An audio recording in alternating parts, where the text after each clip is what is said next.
मर्द, औरतें, बच्चे, हत्ता के जानवर भी खुले मैदान में निकल आए।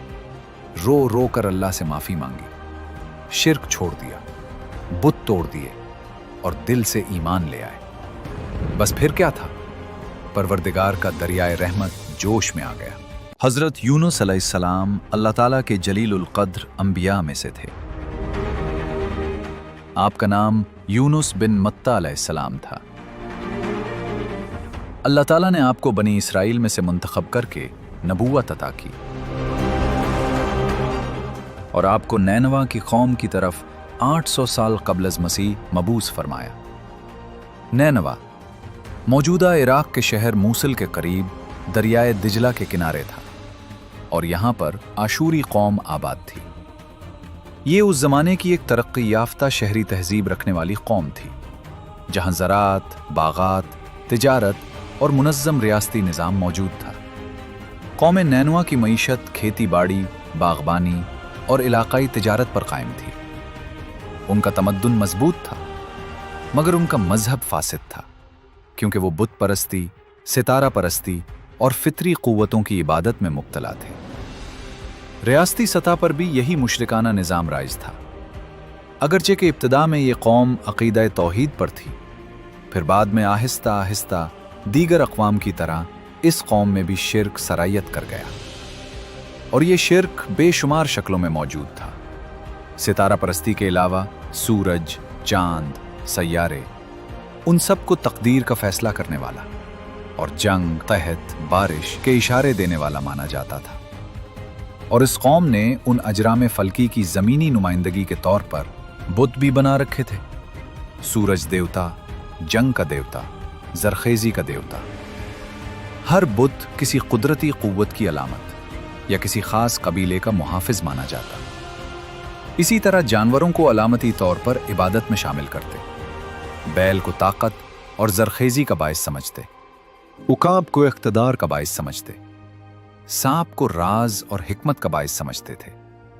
यानी ये जानवर खुद माबूद नहीं थे, मगर देवताओं की तरफ से अलामत तसव्वुर किए जाते थे। उनकी मजहबी रसूमात, बुतों के सामने नजर न्याज, मखसूस मौक़े पर जुलूस और तकरीबात, बखूर और आग जलाना वगैरह शामिल थे। उनके मजहब में नजूमियों को बड़ी अहमियत हासिल थी। नजूमी उनके लिए मजहबी पेशवा माने जाते थे। हर चीज उनसे पूछकर इख्तियार की जाती। नजूमी सितारों की चाल देखकर शादी, जंग, सफर वगैरह का फैसला करते थे। यानी तौहीद का तसव्वुर तकरीबन नापैद हो चुका था। यही वो खामियां थीं जिनकी इस्लाह करने के लिए हजरत यूनुस अलैहिस्सलाम को अल्लाह ताला ने उस कौम में भेजा। हजरत यूनुस अलैहिस्सलाम ने अपनी कौम को निहायत खुलूस, दर्दमंदी और मुसलसल जद्दोजहद के साथ अल्लाह की वादानियत की तरफ बुलाया। आपने उन्हें शिर्क, जुल्म, अखलाकी बिगाड़ और फरेब से रोका और वाज़े अल्फाज में बताया कि अगर वो बाज ना आए तो अल्लाह का अजाब नाजिल होगा। अगरचे हज़रत यूनुस अलैहिस्सलाम नरम दिल और मुखलिस नबी थे, मगर कौम की मुसलसल ज़िद, इनकार और तमस्खुर ने उन्हें सख्त रंजीदा कर दिया। बिलाखिर जब कौम ने बार बार हक़ को झुटलाया तो हज़रत यूनुस अलैहिस्सलाम ने उन्हें अजाब से ख़बरदार किया और फरमाया कि तुम लोगों ने अल्लाह ताला की नाफरमानी करके उसके अजाब को दावत दी है, बहुत जल्द तुम पर अजाब आने वाला है। उसके बाद हज़रत यूनुस अलैहिस्सलाम वहाँ से चले गए। कुछ दिनों बाद वाकई अजाब की अलामात ज़ाहिर हो गई। आसमान पर स्याह बादल छा गए, फ़ज़ा में घुटन और खौफ फैल गया, ज़मीन लरज़ने लगी, लोगों पर बेचैनी और घबराहट तारी थी। हलाकत साफ नजर आ रही थी। अजाब ने उनकी पूरी बस्ती को घेर रखा था। कौम को यकीन होने लगा कि हज़रत यूनुस ने जो कहा था वो सच था। इसी नाजुक लम्हे में कौम नैनवा को होश आया और उन्होंने इज्तिमाई तौर पर सच्ची तौबा की। मर्द, औरतें, बच्चे, हत्ता के जानवर भी खुले मैदान में निकल आए। रो रो कर अल्लाह से माफी मांगी, शिर्क छोड़ दिया, बुत तोड़ दिए और दिल से ईमान ले आए। बस फिर क्या था, परवरदिगार का दरियाए रहमत जोश में आ गया। अल्लाह ताला तौबा करने वालों को पसंद करता है। ये पूरी कौम की तौबा थी, इज्तिमाई तौबा थी। खुलूस दिल के साथ तौबा थी। अल्लाह ताला ने उनकी तौबा को कबूल कर लिया। ये अल्लाह की रहमत का गैर मामूली मजहर था कि उसने नाजिल होने वाला अजाब वापस उठा लिया। कुरान करीम में ये वाहिद मिसाल है जहां एक पूरी कौम ईमान लाकर अजाब से बच गई। वो अजाब जिसके आसार मुकम्मल तौर पर जाहिर हो चुके थे, करीब था कि उन पर मुसल्लत होता, मगर अल्लाह ताला ने अपनी रहमत से उस अजाब को टाल दिया, क्योंकि उन्होंने सच्चे दिल से तौबा की और हर तरह के शिर्क से बाज आ गए। दूसरी तरफ हजरत यूनुस अलैहिस्सलाम, जिन्होंने समझा कि अब अजाब आ चुका होगा, तो वो कौम को छोड़कर रवाना हो गए। अल्लाह का हुक्म आने से पहले कौम को छोड़कर चले जाना, यह आपकी तरफ से एक इज्तिहादी लग़्ज़िश थी, गुनाह नहीं था, क्योंकि अंबियाए किराम मासूम होते हैं। हजरत यूनुस अलैहिस्सलाम की उस इज्तिहादी खता पर अल्लाह ताला ने उन्हें एक आजमाइश में मुब्तला किया। आप एक कश्ती में सवार हुए जो समंदर में जाकर बोझल हो गई। पुराने ज़माने में यह रिवाज हुआ करता था कि अगर कश्ती ओवरबर्डन हो जाए तो कुरान अंदाजी के जरिए कश्ती में सवार लोग कम किए जाते थे। चुनांचे कुरान अंदाजी की गई और 3 मरतबा हजरत यूनुस अलैहिस्सलाम ही का नाम निकला। आप अलैहिस्सलाम समझ गए मामला क्या है और आपने अल्लाह की रज़ा पर खुद को समंदर में डाल दिया। ये वाक़या गालिबन बहरा रूम में पेश आया। अल्लाह के हुक्म से एक बड़ी मछली ने हजरत यूनुस अलैहिस्सलाम को निगल लिया। मुफस्सिरीन के मुताबिक गालिबन ये मछली कोई बड़ी समंदरी मखलूक थी, मगर उसकी नौइयत कुरान ने बयान नहीं की।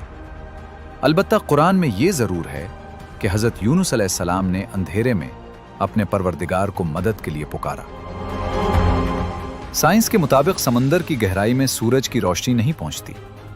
सूरज की रोशनी जब पानी पर पड़ती है, पानी उसे आहिस्ता आहिस्ता कमज़ोर कर देता है। पानी में मौजूद मॉलिक्यूल्स रोशनी को जज्ब और मुंतशिर कर देते हैं, इसलिए जितना गहराई में जाएं, रोशनी कम होती चली जाती है। 200 मीटर तक तो आमतौर पर सूरज की रोशनी पहुंच जाती है, जिसमें बासानी जानवर या इंसान देख सकते हैं। 200 मीटर के बाद रोशनी बतदरीज कम होती जाती है, जिसमें देखना दुश्वार होता है, यहां तक कि 1000 मीटर की गहराई में बिल्कुल अंधेरा शुरू हो जाता है। इसके बाद वहां पर कुछ नजर नहीं आता। और यह कुरान का मोजज़ा है कि समंदर की यह हकीकत कुरान ने 1400 साल पहले ही बता दी थी। हजरत यूनुस अलैहिस्सलाम मछली के पेट में 3 तरह के अंधेरों में थे: रात का अंधेरा, समंदर का अंधेरा और मछली के पेट का अंधेरा। इसी हालत में उन्होंने वो अजीम दुआ पढ़ी जो रहती दुनिया तक तौबा और रुजू इल्लाह की अलामत बन गई।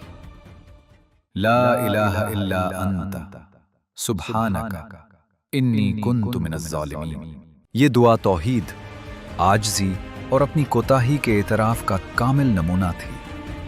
अल्लाह ताला ने इस खुलूस को कबूल फरमाया। अल्लाह के हुक्म से मछली ने कुछ अरसा बाद हज़रत यूनुस अलैहिस्सलाम को साहिल पर उगल दिया। कुरान मछली के पेट में क़याम की मुद्दत मुतय्यन नहीं करता।